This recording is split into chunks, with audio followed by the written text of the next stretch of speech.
it's a kind of weird answer in my case. It was a bit random.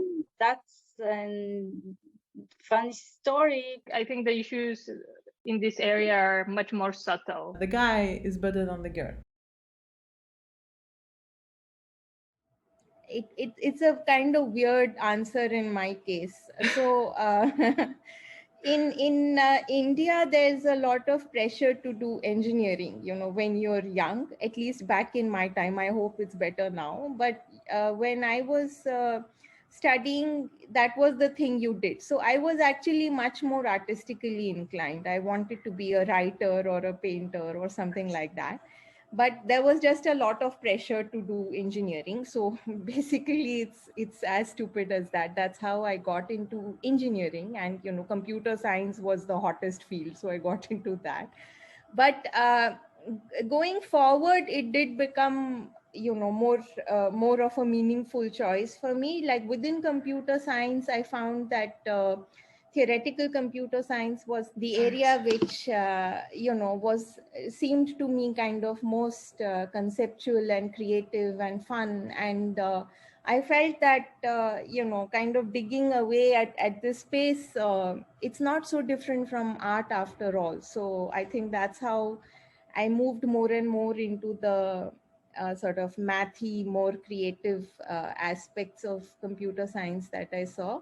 And cryptography was a total fluke. I was working in information theory, and I went on a joint project between my advisor and Dan Bonnet. And I went to Stanford for 2 weeks to do this project.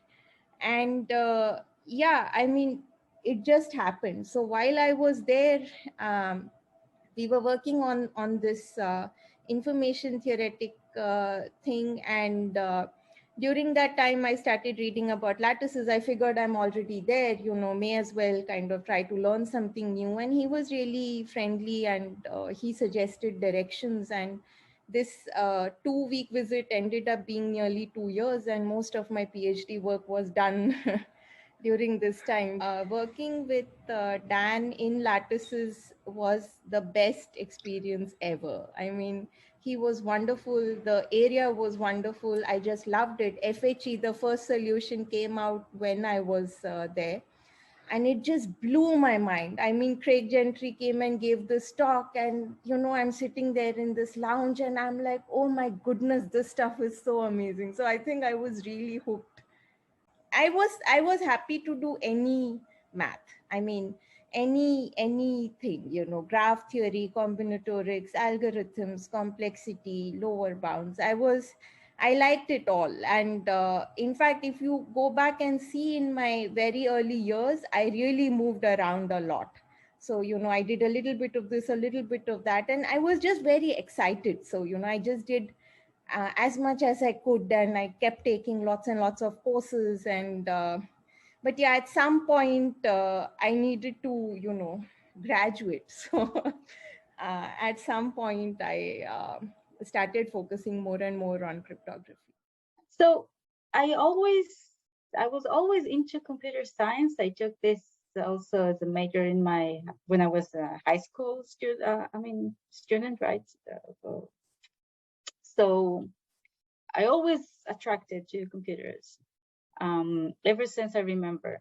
And for crypto, that's a funny story, because I did my master on algorithms. So it was a completely different area. And then I felt that I need to switch to something else.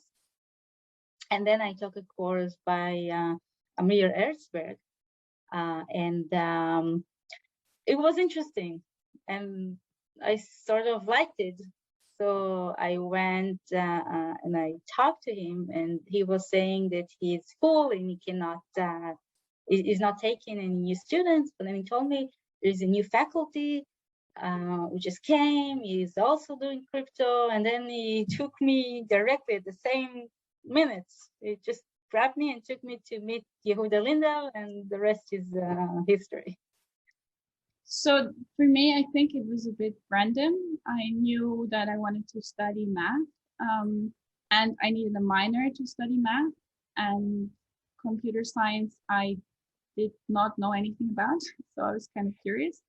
And so I just signed up for it, not even informing myself what I will do there. I was just like, oh no, that sounds interesting. I want to do that. And then I really liked theoretical computer science most of all. And then so I was doing theoretical computer science and math, like algebra. And then cryptography was, again, somewhat random, that I just thought one day, oh, this fits my like theoretical computer science, algebra, that I should do cryptography, and that's how I did. That's how I did cryptography. But I never. It was not a long-term plan that I had since school. I didn't even know that, like, what it is and what it means. So yeah, I was very lucky, I think. I decided to study computer science due to some programming classes. Actually, in Greece, during high school, you can choose whether you want to take some programming classes or not. I chose them, and I really, really liked it. And that was the point when I said I want to study computer science. I wish I was exposed to it earlier, though. And then, while I was at my undergrad, there was a course called cryptography. And as you can imagine, I was fascinated by the math and all the crazy things you can do with cryptography. I decided to do my thesis on it, and here I am. So I was very active in mathematics since maybe primary school. That was something that was a common activity, that you have extracurricular math classes, and then you do contests. And when I got to college, I was definitely interested to do math, but then I started discovering that computer science has this upcoming field that interfaces with mathematics at various points. And I think cryptography was one of the areas that particularly seemed to be open to this cross collaboration between mathematics and computer science. And I was excited to solve the problems that this field has, both using the tools that I've been used to work with, and it seemed to me that there is a lot of potential of the impact of this science.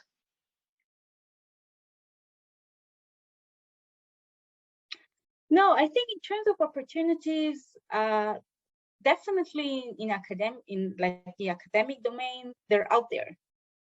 I even feel that the community tries to push and support women, which sometimes causes maybe imbalancing in the sense that, for instance, right, we would like the committees to be gender balanced, but there aren't too many women in our field. So as a result, for instance, I get a lot of requests to be on committees, right? I'm sure that it's much more than the average number of requests my colleagues get. So it seems like we maybe try to do something good, but it feels like that it pushes the limit of fairness, for instance, in a sense of I mean, women are getting more as a result, more requests to be on committees and other. So I don't know. I'm not sure what's the right way to do that, but I don't think there's any lack of opportunities. On the contrary, it's like one of the areas, at least to my opinion, that you can feel really the equal opportunity yeah, between men and women. Yes, I do feel. I was very lucky that I never had anyone tell me, oh, you cannot do anything because you're a woman. And so it was not like, I think there is some struggles that women maybe have more than men, and that's also because of circumstances, society, things like that. But I, like, personally, for me, I never felt that I had, like, so far I never felt that I had any disadvantage. I do feel that I have equal opportunities to men in our community. One thing I would like to mention, which is probably a general phenomena, is that sometimes women have to prove themselves twice. What do I mean by that is that, let's say we have two PhD students at their early stage of their career. They both publish the same amount of papers. They both do great job. And then people will tend to say that the guy is better than the girl. I think this is unnecessary and it's not fair. And I think this type of comparison should be avoided. I think for most of the part, I felt like I could apply for the same positions. I wasn't always sure whether I am considered exactly at the same level of my abilities. I don't think I have very good examples where I think that I was discriminated against or anything along those lines.